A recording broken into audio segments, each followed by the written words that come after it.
여러분 안녕하십니까? 12월 1일 일요일 뉴스타트 1부 시작합니다. 세 번째 국회로 돌아온 김여사 특검법 재표결을 앞두고 여야는 대통령실과 검찰, 감사원 같은 권력기관 예산을 두고 거세게 충돌하고 있습니다.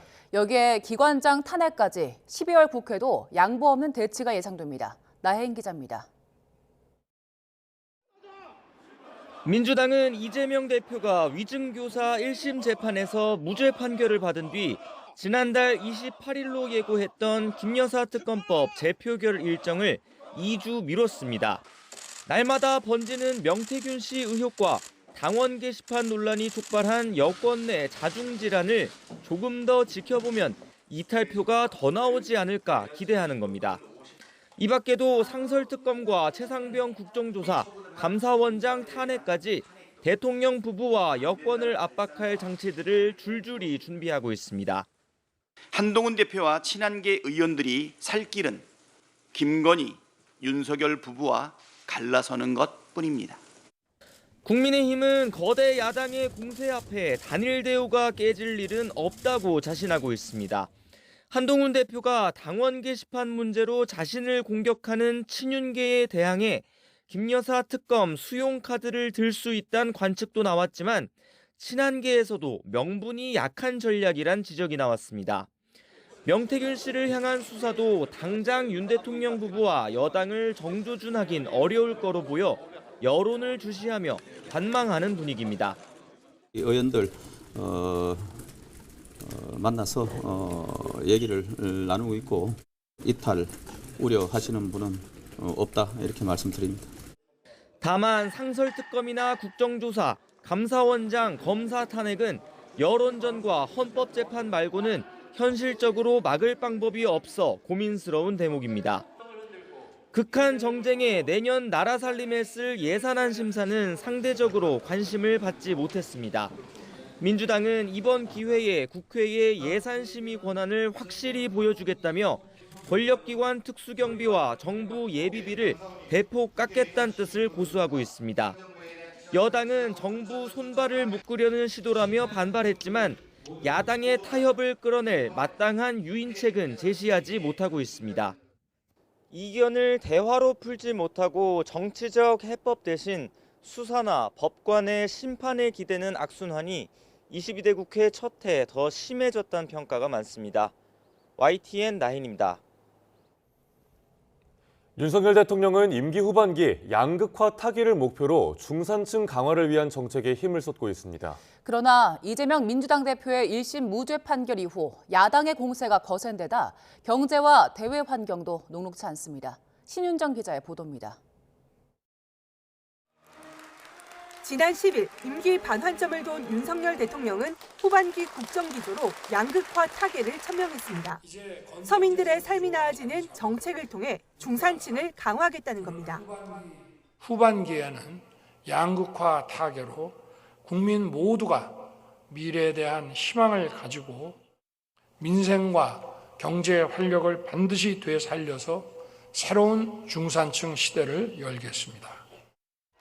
그러나 지난주 초 이재명 대표의 이중교사 사건 1심 무죄 선고 이후 야당의 공세가 거세지며 정책에 온전히 집중하기는 쉽지 않은 상황입니다. 야당은 김건희 여사 특검법 재표결을 오는 10일로 잡고 대통령의 거부권이 없는 상설 특검법까지 일방 처리해 윤 대통령 부부를 향한 압박 수위를 높이고 있습니다. 주가 조작인 게 딱 드러납니다. 상설 특검에서 추진한다고 하니까 가시적 성과가 나오지 않을까 보이고요.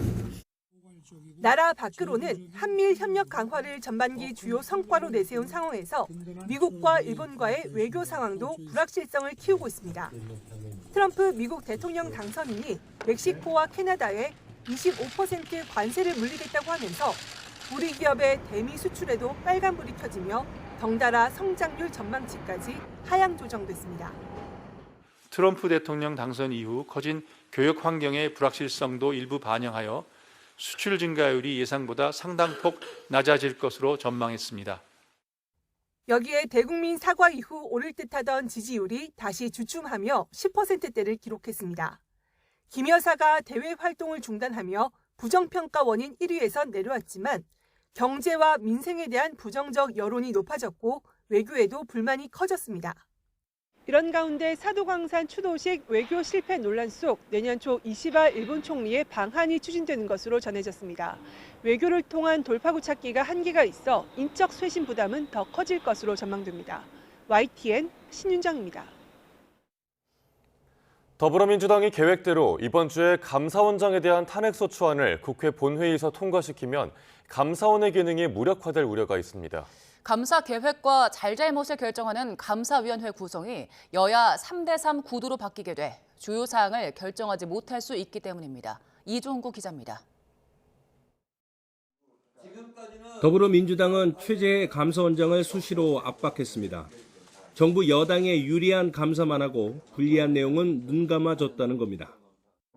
지금까지는 그런 관례를 따랐는지 모르겠지만 제가 법사위원장 있는 한 안 된다는 거예요. 법대로 하겠다는 거예요. 민주당 주도로 탄핵안이 가결되면 감사원장의 직무는 헌법재판소의 탄핵 심판 결과가 나올 때까지 정지됩니다. 그러면 감사원법에 따라 재직을 오래 한 감사위원 순으로 권한 대행을 맡게 됩니다. 이에 따라 조은석 감사위원이 먼저 맡고 조 위원이 임기 만료로 내년 1월 중순 퇴임하면 김인회 의원이 이어받습니다. 두 사람 모두 문재인 정부 때 임명됐습니다. 감사원장 공백은 감사 계획과 처분 등을 결정하는 감사위원회 의결 구도에도 영향을 줍니다. 감사원장을 포함해 감사위원 7명으로 구성되는 감사위는 과반 찬성으로 감사 보고서를 의결합니다. 최재해 원장이 빠지게 되면 남은 6명 가운데 4명이 찬성해야 의결할 수 있습니다. 현재 윤석열 정부 쪽 인사 3명에 문재인 정부 쪽 인사 3명이 포진해 있는 탓에 과반 처리가 쉽지 않아 감사원의 기능이 마비될 우려가 있습니다. 감사원은 현 정부 출범 이후 문재인 정부의 통계 조작 의혹과 사드 정식 배치 고의 지연 의혹, 북한 감시 초소 철수 부실 검증 의혹 등을 감사하고 있습니다. YTN 이종우입니다. 폭설 피해를 입은 시장 상인들은 하루라도 빨리 다시 가게 문을 열기 위해 복구 작업에 손을 보탰습니다. 상인들은 손님이 몰릴 주말이지만 장사를 할 수 없어 생계 걱정이 크다고 호소했습니다. 윤태인 기자가 다녀왔습니다. 한창 손님으로 북적일 주말 아침, 재래시장에는 무너진 지붕과 간판 등 잔해와 작업 소음만 가득합니다. 상인들은 가게 안에 있는 과일과 채소, 음식이 상해가지만 손쓸 방법이 없습니다. 답답해서 작업 얼마나 했는가 그것 좀 보려고 나온 거지 뭐. 상인들은 조금이라도 빨리 가게 문을 다시 열기 위해 일손을 보탭니다. 천막 잔해와 철제 구조물이 막고 있던 시장 출입구는 복구 작업을 시작한 지 이틀 만에 모습을 겨우 드러냈습니다. 손님이 많은 주말에 장사를 못하니 상인들 걱정이 이만저만이 아닙니다. 먹는 장사 하시는 분들은 더더욱 주말 하루 벌어갖고 평일날 장사 못한 거 메꾸기도 하고 하니까. 같은 날 지붕이 무너진 안양 농수산물 도매시장 상인들은 아직 철거도 시작하지 못해 마음이 무겁습니다. 그런 거 꺼내내야 되는데 꺼낼 수가 없어갖고 많이 속상해요. 경기 안성에 있는 축산농가에서는 며칠째 소들이 지붕에 깔린 채 누워 있습니다. 지난 28일 폭설로 지붕이 무너지면서 소 20여 마리가 깔렸지만 장비 지원이 늦어지면서 지켜볼 수밖에 없습니다. 1000농가 정도가 지금 피해를 입었는데 지금 아직 피해 복구 중인데 지금 아주 장비도 없고. 폭설은 그쳤지만 소상공인과 농민들의 피해는 계속되고 있습니다. YTN 윤태인입니다. 행정안전부가 폭설 피해를 신속하게 복구하기 위해 복구대책지원본부를 운영합니다.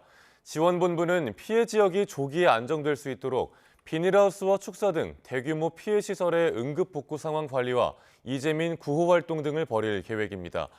특히 인명 피해 등에 대한 재난지원금이 빨리 지급될 수 있도록 행정적, 재정적 지원도 할 예정입니다. 지원본부는 현재 피해 신고를 접수해 현장 조사를 하고 있으며 완료되는 대로 복구 지원 방안과 요건을 충족하는 지역에는 특별 재난지역 선포를 검토할 방침입니다. 도로 결빙으로 차량 제동이 어려워지면서 관련 교통사고가 잇따랐습니다. 이삿짐 사다리차가 아파트 놀이터를 덮치는 아찔한 사고도 있었는데 다친 사람은 없었습니다. 사건 사고 소식 김철희 기자가 보도합니다. 눈 내린 아파트 단지 위로 기다란 사다리차가 마치 엿가락처럼 휜 채 쓰러져 있습니다.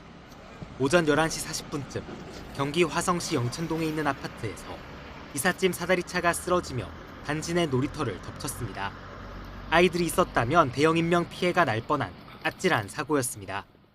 아파트 옥상 꼭대기보다 20몇 층보다 더 위로 계속 올라가다가 끝까지 그걸 못 이겨가지고 옆으로 꽝 넘어졌다고.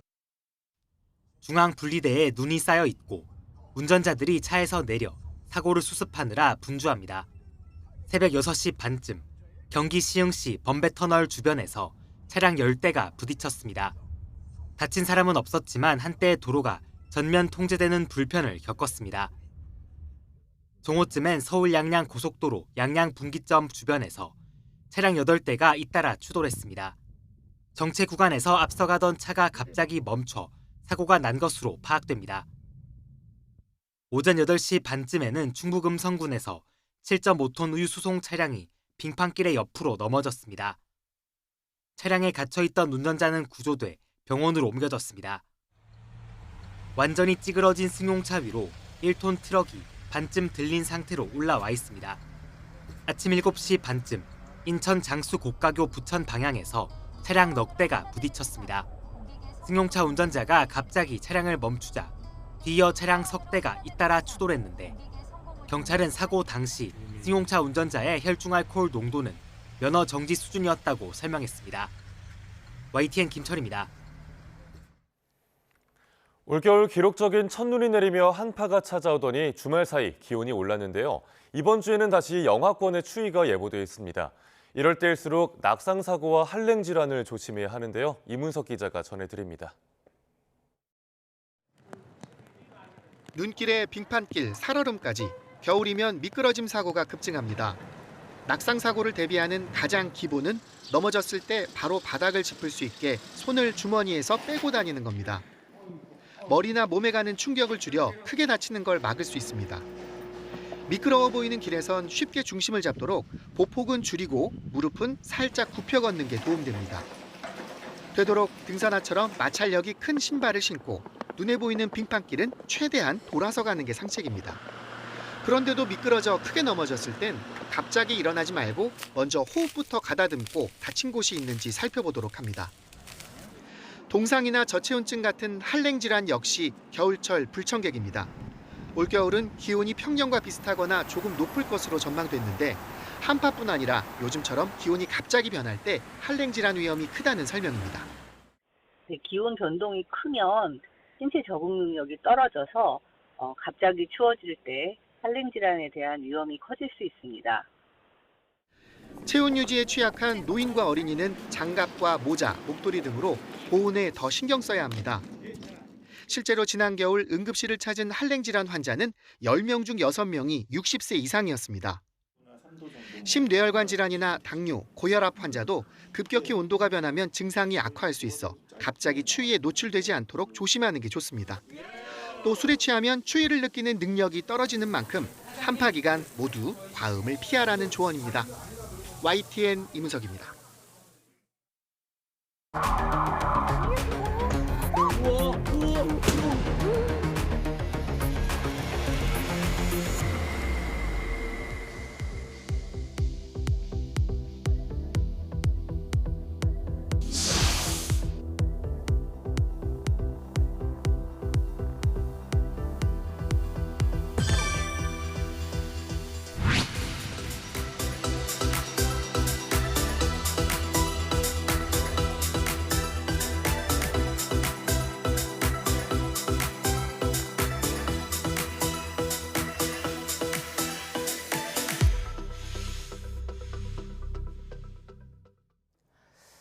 전국적으로 전기차 공포증까지 불러왔던 인천 전기차 화재 사건을 수사해온 경찰이 끝내 화재 원인을 밝히지 못했습니다.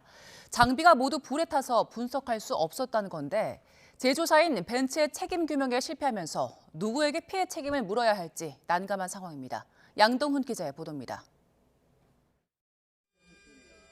지난 8월 인천 청라동에서 주차돼 있던 전기차에서 난 불로 차량 800여 대가 타거나 그을렸고 일부 주민들은 피난 생활까지 했습니다.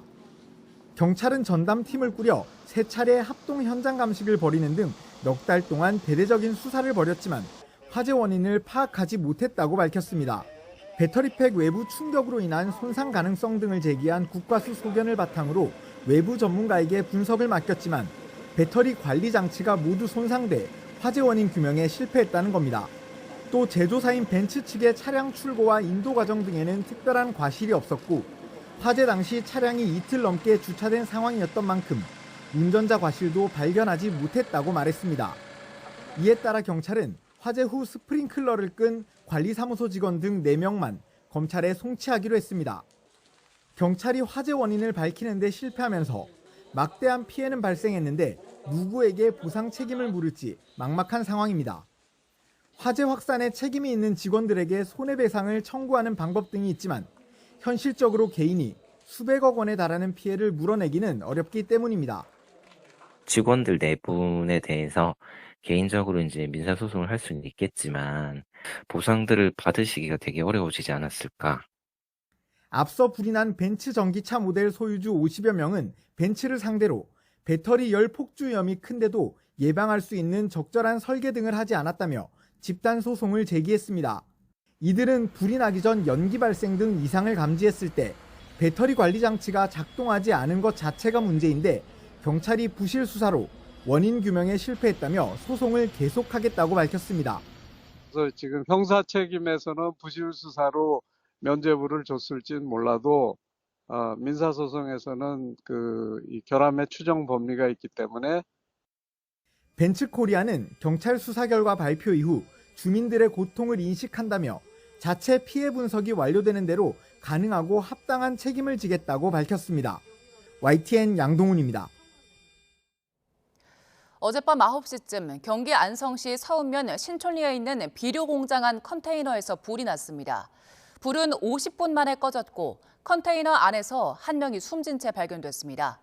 경찰과 소방당국은 컨테이너를 직원 휴게 공간으로 썼다는 관계자 진술을 바탕으로 정확한 사망자 신원과 사망 경위를 조사하고 있습니다. 어제 오전 9시쯤 경기 양평군 양평읍 대흥리에 있는 컨테이너에서 불이 났다는 신고가 접수됐습니다. 경찰과 소방당국이 도착했을 때 불은 모두 꺼져 있었고 안에서는 마을 주민인 70대 여성 A씨가 숨진 채 발견됐습니다. 경찰 관계자는 뚜렷한 타살 혐의점은 발견되지 않았지만 정확한 사망 경위를 파악하기 위해 국립과학수사연구원에 부검을 의뢰할 예정이라고 밝혔습니다. 미성년자 사진을 합성해 만든 음란 합성물을 아동 청소년 성착취물로 볼 수 없다는 법원 판결이 나왔습니다. 직접적인 성적 학대가 없었고 또 합성물이란 게 티가 난다는 이유인데요. 하지만 피해자를 성적으로 대상화해 고통을 주었다면 합성물도 성착취물로 봐야 한다며 기계적 해석이란 목소리도 나옵니다. 김다현 기자의 보도입니다. 20대 남성 A씨는 지난해 미성년자인 후배의 얼굴과 다른 여성의 나체 사진을 합성한 혐의 등으로 재판에 넘겨졌습니다. 이른바 딥페이크 범죄를 저지른 겁니다. 검찰은 A씨가 만든 합성물을 청소년 성보호법상 아동 청소년 성착취물이라고 판단했고 지난 5월 1심도 이를 받아들여 A씨에게 징역 3년에 집행유예 5년을 선고했습니다. 그러나 2심은 이를 아동 청소년 성착취물로는 볼 수 없다며 판단을 달리했습니다. 실존 인물이 등장하는 합성물도 아니고 부자연스러운 합성 사진이라는 것이 티가 나는 데다가 직접적인 성적 학대가 없어 실제 청소년이 등장하는 성착취물과는 질적으로 다르다는 겁니다. 그러면서 성폭력처벌법상 허위 영상물 반포 등의 혐의만 인정해 징역 2년 6개월에 집행유예 3년으로 감형했습니다. 검찰은 즉각 상고했습니다. 이른바 지인능욕 범죄를 엄벌하기 위해서는 처벌 수위가 더 강한 아동 청소년 성착취물로 인정돼야 한다는 겁니다. 그러면서 인격을 드러내는 가장 중요한 신체 부위인 얼굴이 합성물에 나타났다면 청소년인 피해자를 성적 대상화하고 인격권을 침해한 것이라고 주장했습니다. 내 얼굴이 붙어 있는데 내가 그거라고 조롱하고 나를 이렇게 성적 대상화한다는 것, 이게 사실 본 취지잖아요. 근데 이거를 굉장히 기계적으로 이제 법원이 여전히 해석하고 있는 거죠. 딥페이크 범죄 발생 건수는 지난 2021년 156건에서 올해 1월부터 7월까지만 297건으로 가파르게 치솟았습니다. 피해자가 아동과 청소년일 경우에는 정서적 피해가 더 클 우려도 있는데 청소년 성보호법을 적용할 땐 청소년 권익을 우선 고려해야 한다는 검찰 주장이 대법원에서 받아들여질지 주목됩니다. YTN 김다현입니다. 북한을 공식 방문 중인 안드레이 벨로우소프 러시아 국방장관이 어제 오후 평양에서 해방탑과 만경대를 방문했습니다. 러시아 국방부는 벨로우소프 장관과 국방부 대표단이 평양 모란봉에 있는 해방탑에 헌화했다고 밝혔습니다. 해방탑은 1945년 북한이 해방되는 과정에서 전사한 소련 병사들에게 감사를 표하기 위해 1946년 8월 15일 세워진 기념물입니다. 벨로우소프 장관은 앞서 전날 평양에 도착해 김정은 북한 국무위원장, 노광철 국방상과 만났고 환영 공연과 연회에 참석했습니다. 세종대왕함급 이지스함을 잇는 8,200톤급 신형 이지스 구축함 정조대왕함이 진수 2년여 만에 해군으로 인도됐습니다. 바다에서도 탄도미사일 요격 능력을 갖춰 적 공격 탐지부터 보복까지를 일컫는 이른바 해상 삼축체계 역량을 크게 올렸습니다. 박기재 기자입니다. 신형 이지스 구축함 정조대왕함이 우리 해군에 인도됐습니다. 재작년 처음 바다로 띄운 뒤 2년여 만으로 550여 개 영역에서 시험 평가를 성공적으로 마쳤습니다. 이번에 인도된 정조대왕함은 8,200톤에 이르는 무게는 물론 크기와 속력까지 대부분의 영역에서 기존 세종대왕함보다 기량을 한층 높였습니다. 특히 두드러지는 건 탄도미사일을 요격하는 능력입니다. 고도 500km 이상에서 날아오는 탄도미사일도 요격할 수 있는 SM-3 미사일을 운용할 수 있고 길게는 1800km 반경까지 탐지가 가능한 레이더를 갖춰 탐지 요격과 미사일 방어, 보복까지 포괄하는 이른바 해상기동형 삼축체계를 강화했다는 평가입니다. 또 함대지 탄도 유도탄과 장거리 함대공 유도탄을 탑재해 공격과 방어 역량을 더욱 키웠습니다. 대탄도탄, 대잠수함 능력이 한층 강화된 정조대왕함은 고도화되는 북한의 핵미사일 및 수중 위협에 대응하는 해상 기반 한국형 삼축체계의 핵심 전력입니다. 이로써 우리 해군이 보유하게 된 이지스 구축함은 모두 4척. 정조대왕함급 이지스함 2척은 추가 건조 중에 있습니다. 해군은 전력화 훈련을 거친 뒤 빠른 시일에 해상으로 본격 투입하겠다는 계획입니다. YTN 박기재입니다. 하마스가 휴전 방안을 논의하기 위해 이집트 카이로에 대표단을 보낸 가운데 하마스는 모든 제안에 열려 있다고 밝혔습니다. 하마스 고위 관계자는 아직 새로운 제안을 접수한 건 없다면서도 이같이 말했다고 AFP 통신은 보도했습니다. 이 관계자는 전쟁을 끝내고 이스라엘이 가자 지구에서 철수하며 구호물자 반입과 수감자 교환에 대한 진지한 협상으로 이어질 수 있다면 어떤 제안이든 논의하겠다고 말했습니다. 미국은 이스라엘과 헤즈볼라의 휴전이 타결된 뒤 다른 중재국인 카타르, 튀르키예, 이집트와 함께 가자지구 휴전협상 중재를 제기했습니다. 어제 국제 팔레스타인 연대 날을 맞아 세계 곳곳에서 이스라엘을 규탄하며 가자지구 전쟁 중단을 요구하는 시위가 벌어졌습니다. 영국 런던에선 수천 명이 모여 휴전을 촉구했고 이탈리아 로마에선 수천 명이 거리를 행진하며 가자지구의 팔레스타인 주민들에 대한 연대를 표시했습니다. 칠레 산티아고에서도 친팔레스타인 시위대가 거리를 행진하며 전쟁 중단을 외치고 정부의 이스라엘과의 외교관계 단절을 요구했습니다. 지난해 10월 가자지구 전쟁 발발 이후 지금까지 가자지구에선 최소 44,382명이 숨진 걸로 집계됐습니다. 태국 남부와 말레이시아 북부에 폭우가 내리면서 홍수가 발생해 12명이 숨졌습니다. 인도 남부에는 사이클론이 상륙해 많은 비를 뿌리고 있고 첸나이 공항의 항공기 운항도 중단됐습니다. 보도에 김도원 기자입니다. 쏟아진 비에 거리가 흙탕물로 가득 찼습니다. 불어난 물이 무릎 위까지 차올랐고 피하지 못한 주민들은 2층에서 구조대가 오거나 물이 빠지길 기다립니다. 최근 10여 년 사이 가장 심각한 규모의 홍수가 태국 남부 지역을 덮쳤습니다. ก็พยายามเก็บเราก็เก็บทุกอย่างไว้ก่อนแล้วค่ะ แต่บางสิ่งบางอย่างที่เรายกไม่ไหวเพราะว่ามันเคยเจอเมื่อปี53ตอนนั้นเรายังอายุไม่เท่าไหร่แต่นี่มาคืออีก14ปีเนี่ยไม่ไหวแล้วคือขอภาวนาอย่าให้เหมือนกับ53 홍수로 고립된 집에서 갓난아기가 구조되기도 했습니다. 태국 남부와 이웃 말레이시아 북부에서 최근 며칠간 이어진 폭우로 사망자가 잇따라 나왔습니다. 두 나라에서 발생한 이재민도 수십만 명에 이릅니다. 인도 남부에는 사이클론이 상륙하면서 폭우가 내렸습니다. So due to that, we have taken abundant precautionary measures, including evacuation of the vulnerable and marginalized communities and moving them to a safe and sheltered place. 폭풍 때문에 첸나이 공항 운영도 영향을 받았습니다. 기후위기로 데워진 해수면이 더 많은 습기를 내뿜으면서 폭풍 강도가 세지고 강수량도 늘어나고 있다고 전문가들은 경고합니다. YTN 김도원입니다. 지난 10여 년간 호황을 누렸던 주요 명품 업체들이 올해는 심각한 실적 악화로 고심하고 있습니다. 명품 시장의 큰손인 중국에서의 매출 부진이 결정적인데 지난 2년간 5천만 명이 명품 시장에서 빠져나갔다는 분석이 나왔습니다. 보도에 유특원 기자입니다. 영국의 버버리는 지난 7월 경영진을 전격적으로 교체하고 배당금 지급을 중단했습니다. 급격한 실적 악화로 주가가 반토막 나자 극약 처방을 내린 겁니다. 명품 제국으로 불리는 프랑스 루이비통의 모기업이나 구찌의 모기업도 최근 경영진을 재편하거나 교체했습니다. 실적을 만회하려고 조용히 가격을 내리기도 했지만 상황을 반전시키기엔 역부족이었습니다. 이에 따라 의류나 가방, 화장품 등 개인 명품 시장의 올해 매출은 537조 원으로 작년보다 2% 줄어들 것으로 예측됐습니다. 코로나 봉쇄 기간인 2020년을 제외하면 15년 만에 처음 있는 일입니다.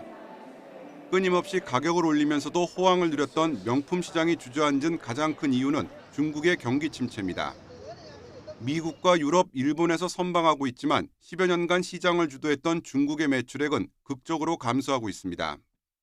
전문가들은 4억 명에 이르렀던 명품 소비자층이 2년 새 5천만 명이 줄어든 것으로 추산했습니다.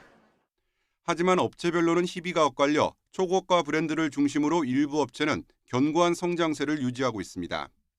So the very wealthy buying while the lower part of the market more declining and also a big polarization in performances of the brands. 명품 시장의 내년 전망도 불투명합니다. 중국의 반등 시점을 예상하기 어려운 데다 차세대 시장으로 주목받는 인도의 실적은 아직 미미한 수준입니다. 트럼프 2기 정부 출범에 따른 무역 전쟁의 가능성도 큰 변수입니다.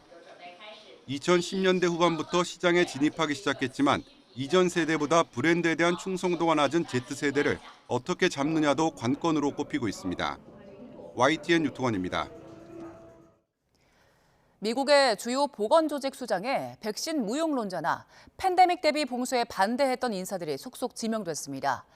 미국의 이런 움직임은 또 다른 팬데믹에 전 세계가 대처할 수 있을지에 대한 우려를 키우고 있습니다.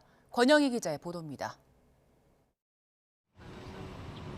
도널드 트럼프 미국 대통령 당선인은 식품의약국 FDA 국장에 존스 홉킨스 외과의사 마티 마카리를 지명했습니다. 질병통제예방센터 CDC 수장에는 데이브 웰던 전 공화당 하원 의원을 발탁했습니다. 마카리는 코로나19 팬데믹 동안 FDA의 대응이 강압적이고 관료적이었다고 비판합니다. 웰던 전 의원은 백신이 자폐증을 유발한다고 주장하며 CDC가 백신 안전성보다 접종률만 우선시한다고 비난했습니다. 보건복지부 장관에는 코로나19 백신을 인류에 대한 범죄라고 부른 로버트 케네디 주니어를 앉혔습니다.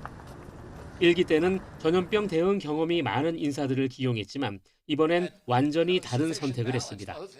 When you have a potentially incoming secretary who declares without hesitation that there is no safe and effective vaccine, that is enormously dangerous and life-threatening for people in this country and across the globe.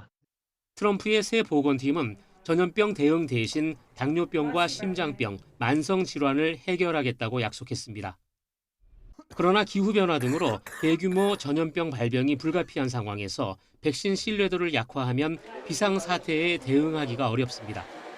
제약 산업을 주도하고 있는 미국은 신종 백신을 앞세워 코로나19 팬데믹 대응을 이끌었습니다. 이 때문에 미국의 정책 변화는 새로운 팬데믹에 대한 전 세계의 대처를 어렵게 할 수 있습니다. 바이오 업계의 투자가 위축될 우려도 큽니다.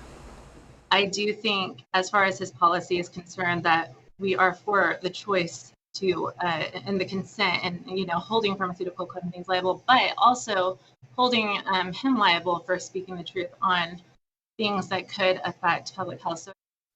보건 전문가들은 현재 가장 유행 가능성이 높은 병원체로 조류 인플루엔자 H5N1을 꼽습니다. 가금류를 넘어 포유류까지 전염시키고 있는데 미국에선 감염된 젖소와 접촉한 농장 노동자 50여 명이 조류 인플루엔자에 걸렸습니다.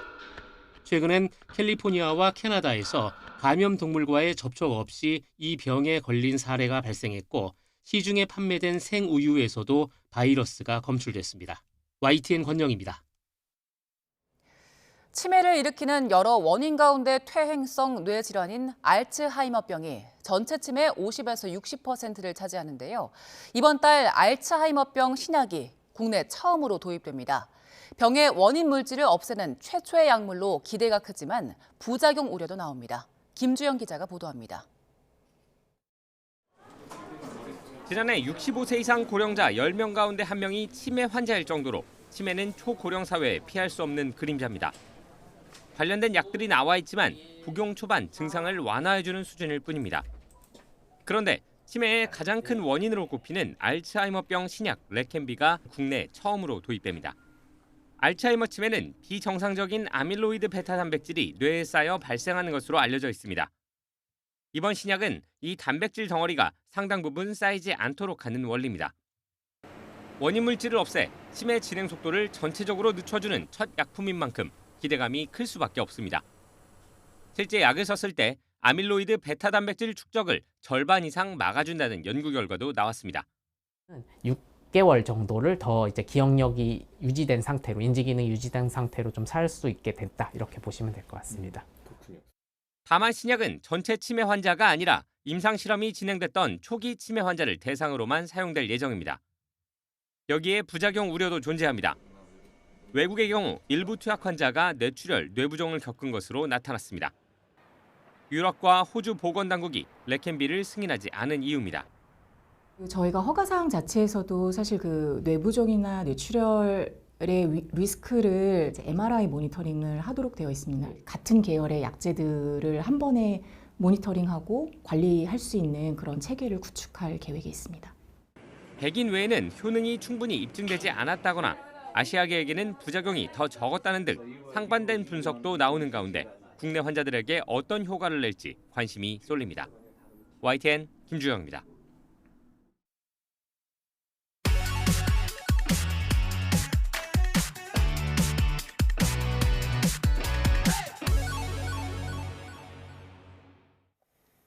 새로운 농업 기술이나 건강한 먹거리를 만드는 좋은 사례를 전해드리는 신농업 비즈니스 신농비 시간입니다. 오늘은 물고기를 키우면서 그 배설물로 채소를 키우는 아쿠아포닉스 스마트팜 이야기인데요. 오점곤 기자가 취재했습니다. 갑자기 온도가 떨어지면서 겨울로 막 넘어가는 추운 날씨. 하지만 스마트팜 안에서는 대표적인 유럽형 채소인 로메인 상추와 찬드라 등이 먹음직스럽게 잘 자라고 있습니다. 흙 대신에 물로 채소를 키우는 수경재배인데 일반 수경재배와는 상당히 다른 아쿠아포닉스입니다. 일반 수경재배는 화학 비료를 사용해서 식물을 재배하는 거지만 아쿠아포닉스는 물고기 양어수를 활용해서 식물을 재배합니다. 농장 안쪽에 물고기 수조 4개가 있습니다. 이곳에 향어와 금붕어 등 천여 마리를 키우는데 이 물고기의 배설물이 채소의 영양분이 되는 겁니다. 물고기의 배설물이 아지살염과 질산염으로 변화가 돼요. 그래서 그 유용한 미생물과 영양분이 식물에게 공급이 됩니다. 그러면 정화된 물은 다시 물고기 수조로 돌아오는 자연순환 농법이에요. 친환경은 물론 물 부족 문제나 환경 오염 등에서 비교적 자유로운 농법으로 인식되고 있습니다. 네, 이렇게 채소를 키우기도 하지만 수조 속의 향어는 식용으로 금붕어는 관상용으로 팔려나갑니다. 한마디로 꿩 먹고 알 먹고 일석이조라고 할 수 있습니다. 이 농법을 널리 알리기 위해서 KTX 양산역에는 국내에서는 처음으로 아쿠아포닉스 수직 농장이 설치돼 있기도 합니다. 일단 무농약이라서 몸에 건강한 것 같아서 너무 좋았고 이제 먹어보니까 아삭아삭하고 정말 맛있더라고요. 그래서 오늘 또 왔거든요. 네. 이런 방식으로 생산되는 유럽형 채소는 연간 1만 톤가량. 첨단 ICT와 정보통신 기술을 이용하여서 디지털 농업을 실현하고 있는 기업입니다.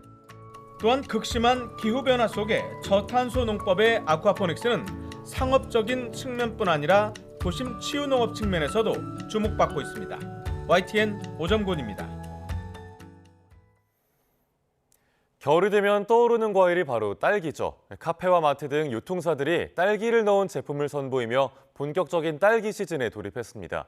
그런데 이 딸기 시즌이 점점 늦어지고 있습니다. 그 이유는 뭔지 오동건 기자가 보도합니다.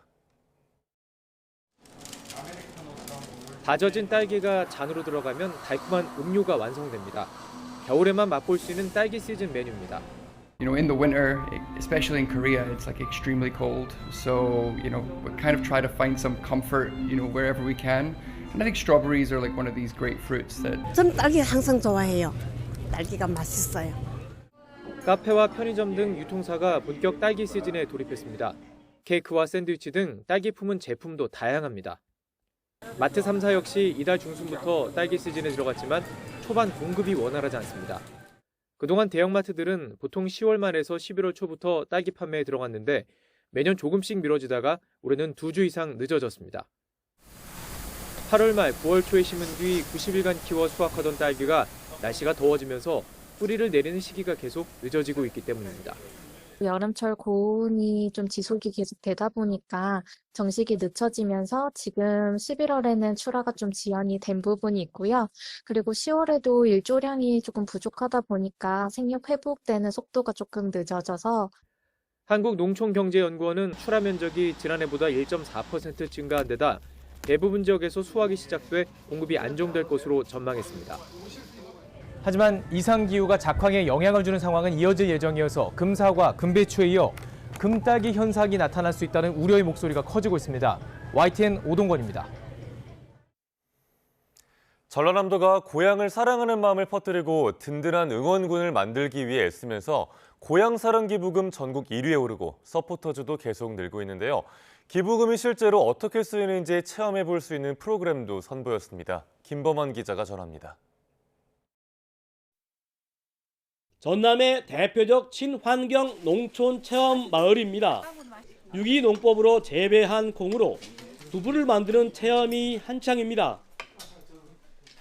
제가 또 주부다 보니까 그런 좋은 재료로 또 바로 만든 두부를 손두부 또 순두부 두유까지 이렇게 맛보면서 너무 맛도 있고 또 좋은 재료로 만든 거라 건강에도 좋을 것 같아서 많은 분들이 오셔서 체험하면 좋겠다 이런 생각이 좀 들었습니다.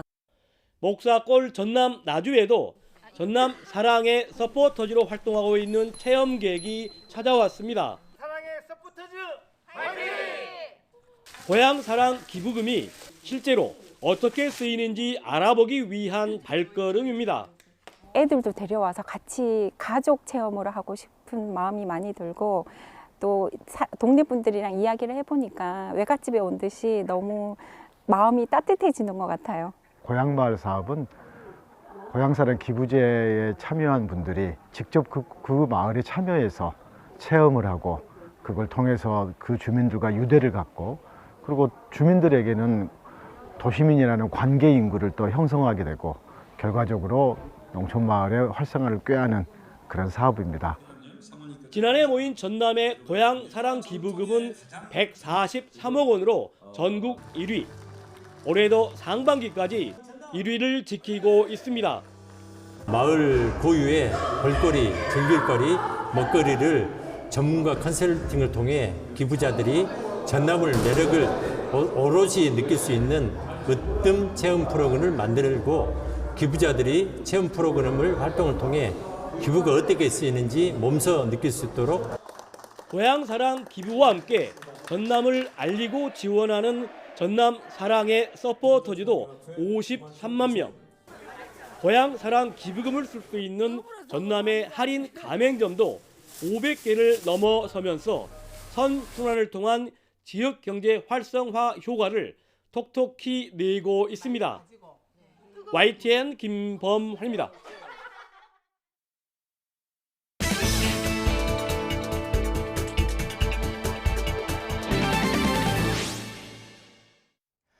미세먼지와 코로나19 등으로 인해 실내 공기 정화에 대한 관심이 높아지면서 공기청정기가 필수 가전이 되고 있는데요.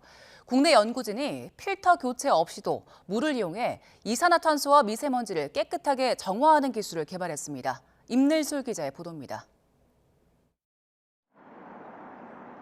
우중충한 하늘, 얇은 커튼을 쳐놓은 것처럼 앞이 뿌였습니다.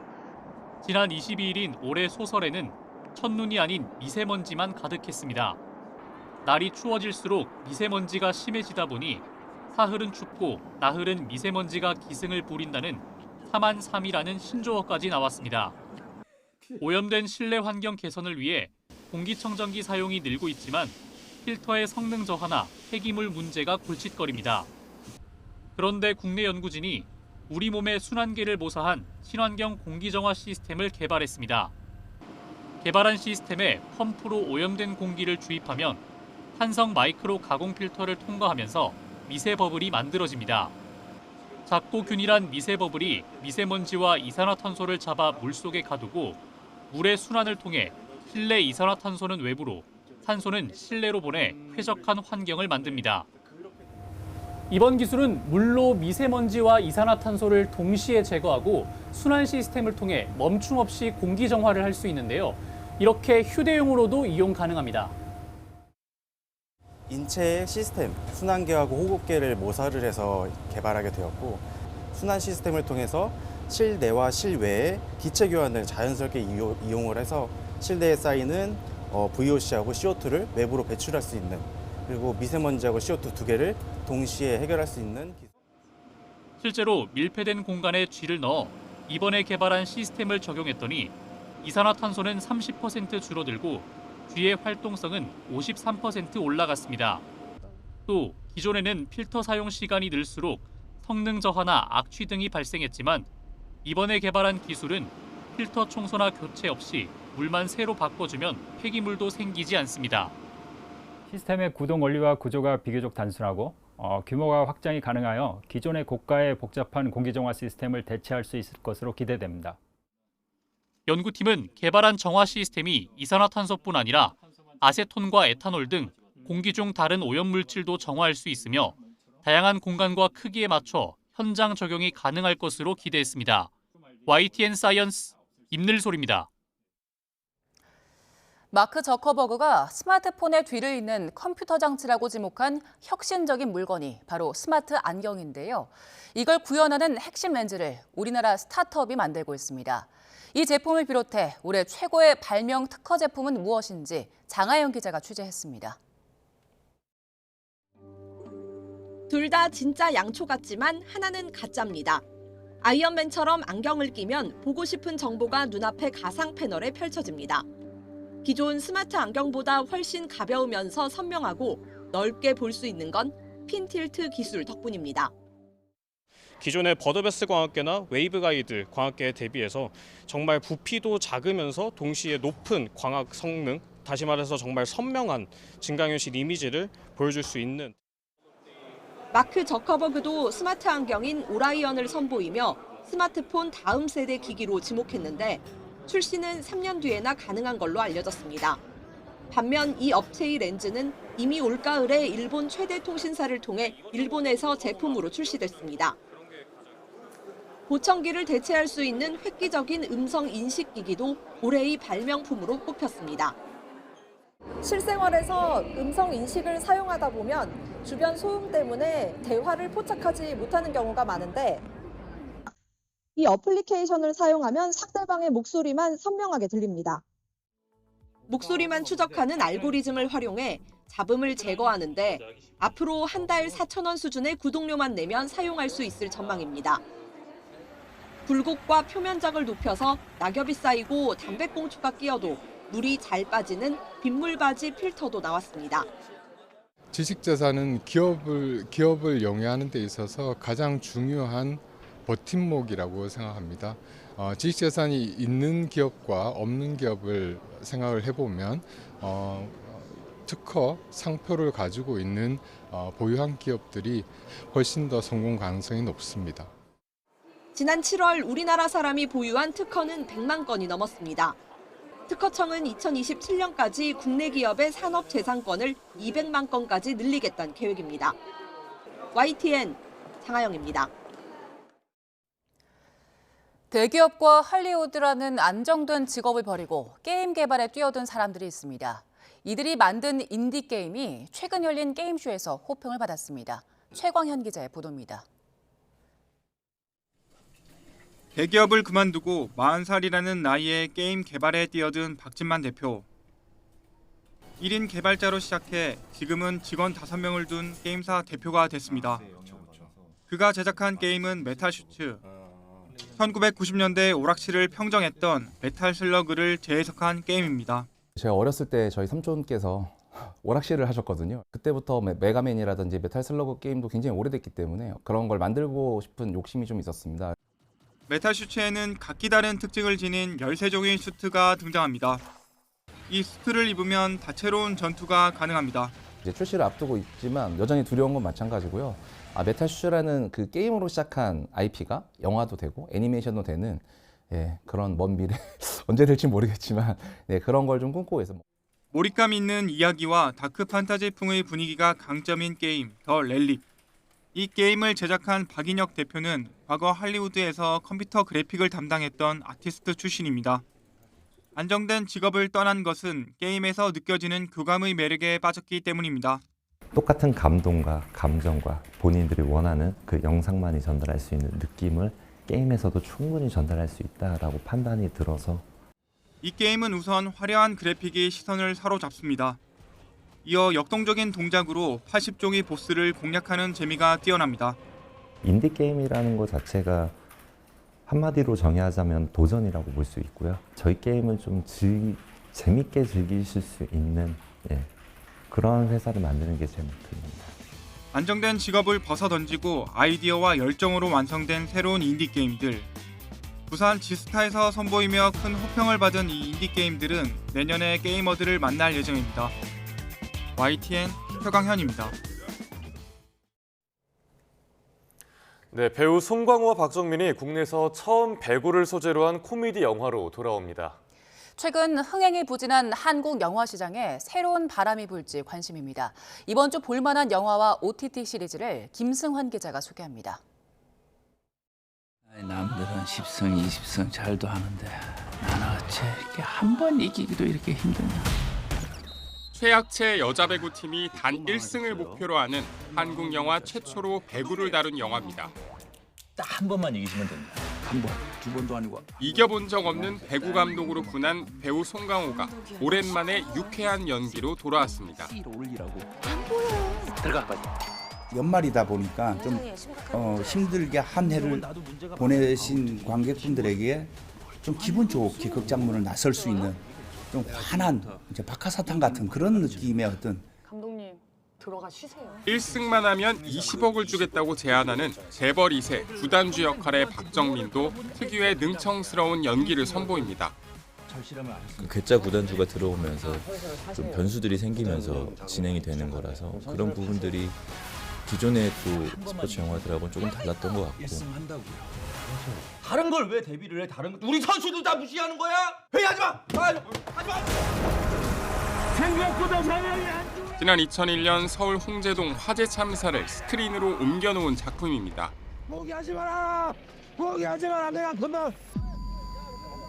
화재 현장의 긴박함 속에서 소방관들의 고군분투를 통해 안타까운 사연을 담담하게 풀어나갑니다. 우리 다 그렇지. 크게는 뭐 소방관분들의 어떤 환경이나 이런 것들도 개선되고 또 우리들 개개인의 어떤 시민 의식도 좀 성장하는 그런 계기가 되면 좋겠다. 이러면 좋겠다. 아무도 안 죽고 아무도 안 다치고. 사람 있어요. 사람 있어요. 아니 이참에 우리가 우리 가족이 어떤 가족인지 싹 까놓고 상대 기억을 조종하는 초능력을 가진 엄마가 피 한 방울 안 섞인 가족들과 합심해 펼쳐가는 독특한 이야기입니다. 엄마 배두나와 아빠 류승범의 신선한 조합도 관전 포인트입니다. 약간 슈퍼히어로가 등장하는 것이 아닌 겉으로 보기에는 평범한 사람들이 씩하는 웃음이 나올 수 있도록 약간 블랙 코미디 같은 느낌? 가족을 지키고자 이렇게 이들이 복수까지 저지르게 되는 사회의 악을 응징하게 되는 YTN 김승환입니다. 남자 프로배구 한국전력이 5연패에서 탈출했습니다. 한국전력은 우리카드와의 홈경기에서 세트 점수 3대 0으로 승리했습니다. 서재덕과 구교혁, 임성진이 두 자릿수 점수를 내면서 팀의 승리를 이끌었습니다. 한국전력은 올 시즌 창단 최초로 개막 5연승을 달리다가 외국인 주포 엘리안이 부상으로 이탈하면서 5경기 연속 졌는데 이번 승리로 연패 탈출에 성공했습니다. 여자부 경기에서는 정관장이 메가와 부키리츠가 45점을 압착하며 IBK 기업은행의 7연승을 저지했습니다. 프로농구 LG가 김태술 감독 체제로 새로 출발한 손호의 연패를 안기며 8연패 수렁에서 벗어났습니다. LG는 프로농구 정규리그 원정 경기에서 손호를 86대 78로 물리쳤습니다. 지난달 26일 손호와의 경기부터 8연패에 빠졌던 LG는 한 달여 만에 서력과 함께 승리를 맛봤고 김승기 감독이 선수 폭행 논란으로 물러나고 김태술 신임 감독 체제로 두 번째 경기를 치른 손호는 5연패에 허덕이며 7위로 밀려났습니다. 수원에서는 현대모비스가 프림과 롱이 나란히 더블더블을 기록하며 홈팀 KT를 꺾고 2위로 올라섰습니다. DB는 삼성과의 원정 경기에서 승리하며 3연승을 수확했습니다.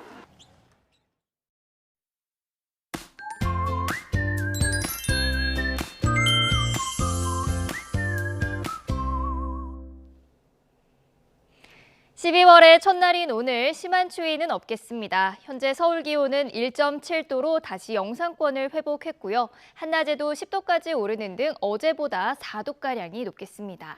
다만 일교차가 크게 벌어지는 만큼 옷차림에 각별히 주의하셔야겠습니다. 오늘 하늘에는 구름이 많이 지나겠고요. 오전까지 중부 내륙과 호남에는 안개도 짙게 끼겠습니다.